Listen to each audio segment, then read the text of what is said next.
اعوذ باللہ من الشیطان الرجیم بسم اللہ الرحمن الرحیم۔ اہل بیت اعظام سے بغض رکھنے والا یہ شخص جہنمی ہے، پکا، اس میں کوئی شک نہیں ہے۔ سیدنا عبداللہ ابن عباس رضی اللہ تعالی عنہما بیان کرتے ہیں، رسول اللہ صلی اللہ علیہ وآلہ وسلم نے ارشاد فرمایا، اگر کوئی شخص حجر اسود اور مقام ابراہیم کے درمیان صف باندھے کھڑا نماز پڑھتا رہے اور روزے رکھتا رہے، لیکن اس کی ملاقات اللہ تعالیٰ سے اس طرح ہو کہ وہ اہل بیت سے بغض رکھتا ہے، دخل النار، وہ جہنم میں جائے گا۔ اللہ اکبر۔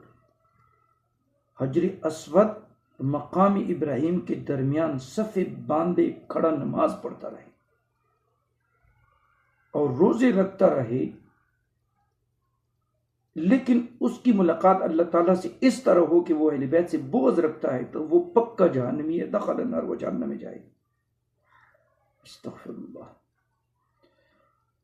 قرآن اور سنت کی متعدد نصوص ہیں جن میں اہل بیت اطہار سے محبت کا باقاعدہ حکم دیا گیا ہے، بلکہ ان کی محبت کو واجب اور دین و ایمان کا جز قرار دیا گیا ہے۔ اس کے برعکس اہل بیت اطہار سے بغض، نفرت، حسد، دشمنی رکھنے والے کے لیے بڑی وعیدیں سنائی گئی ہیں۔ فرمایا، جو بھی اہل بیت اعظام سے بغض رکھے گا اللہ تعالیٰ اس سے ناراض ہوگا، وہ منافقین میں لکھا جائے گا۔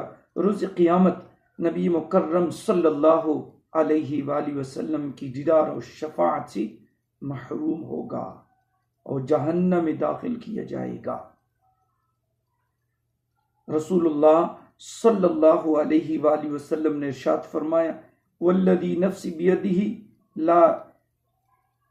لا یبغضنا اہل البیت احد الا ادخلہ اللہ النار، قسم ہے اس ذات کی جس کی قبضہ قدرت میں میری جان ہے، جو شخص بھی اہل بیت سے بغض رکھے گا اللہ عز و جل اسے جہنم میں داخل کرے گا۔ اہل بیت سے بغض رکھنے والوں سے اللہ تعالیٰ ناراض ہوتا ہے، اور جس سے اللہ تعالیٰ ناراض ہو اس کا انجام بہت برا ہوتا ہے۔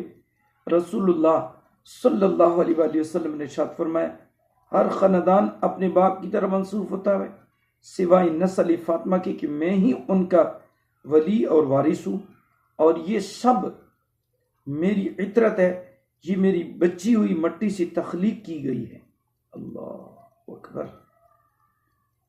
یہ میری بچی ہوئی مٹی سے تخلیق کیے گئے ہیں، ان کی عظمت اور فضیلت کے منکروں کے لیے جہنم ہے۔ پھر آپ صلی اللہ علیہ وسلم نے فرمایا، من احبہم احبہ اللہ ومن ابغضہم ابغضہ اللہ، جو ان سے محبت کرے گا اللہ اس سے محبت کرے گا، اور جو ان سے بغض رکھے گا اللہ تعالیٰ اسے بغض رکھے گا۔ آپ اندازہ لگائیں کہ روز قیامت بغض رکھنے والا شخص حضور کی دیدار اور شفاعت سے بھی محروم ہوگا، جہنم میں بھی داخل ہوگا، اور بغض اور نفرت اور حسد اور دشمنی رکھنے والے کے لیے بھی بہت بڑی سخت وعیدیں جو ہیں وہ سنائی گئی ہیں۔ آپ اندازہ لگائیں کہ کربلا کے میدان میں جن یزیدیوں نے حضور صلی اللہ علیہ وسلم کے خاندان کو اور حضور کے نواسوں کو بے-دردی سے شہید کیا اور ان کو تکلیفیں دی، تو پھر آپ اندازہ لگائیں کہ ان لوگوں کا کیا انجام ہوگا۔ اللہ رب العالمین ہمیں اہل بیت اعظام سے، حضور کے غلاموں سے، حضور کے سارے صحابہ کرام سے سچی محبت اللہ رب العالمین ہمیں نصیب فرمائے۔ وآخر دعوانا ان الحمد للہ رب العالمین۔